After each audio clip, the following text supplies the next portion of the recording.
জন্য আজকে বাংলাদেশ ইউনিয়ন সংঘের ব্যানারে এখানে নৌযান শ্রমিক ফেডারেশন ও বিভিন্ন সেক্টরের শ্রমিকরা একত্রিত হয়েছে।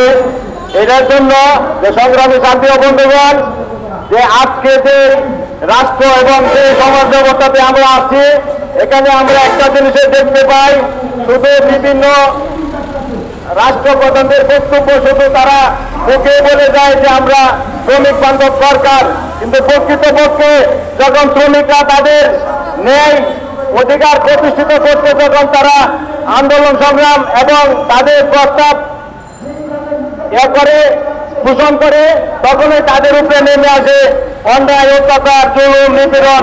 সংগ্রামী সাথী বন্ধুগণ, মানে একটা কথা আমি বলতে চাই, আমরা যে পাতাকা শিল্প শ্রমিক সংঘের পক্ষ থেকে আপনাদেরকে আহ্বান করতে চাই, আপনাদের যে ন্যায়সঙ্গত দাবি প্রতিষ্ঠা করতে আপনাদের সঙ্গে আমরা সর্বক্ষণ একত্রতা পোষণ করে আমরা আপনাদের সঙ্গে মাঠে থাকবো যতক্ষণ পর্যন্ত আপনাদের ন্যায়সঙ্গত দাবি প্রতিষ্ঠিত না হয়েছে। সংগ্রামের সাথে বন্ধুগণ, একটা কথা আমাদের মনে রাখতে হবে, এই ন্যায়সঙ্গত দাবি প্রতিষ্ঠিত করতে হলে আমাদের একাত্মতাবদ্ধ হলে আন্দোলন সংগ্রাম চালিয়ে যেতে হবে। যতক্ষণ পর্যন্ত আমরা এই ন্যায়সঙ্গত দাবি প্রতিষ্ঠিত না করতে পারবো, ততক্ষণ পর্যন্ত আমরা মাঠে থাকবো। দুনিয়ার মঞ্চের এক হোক, 13টি মানুষের জয় হোক।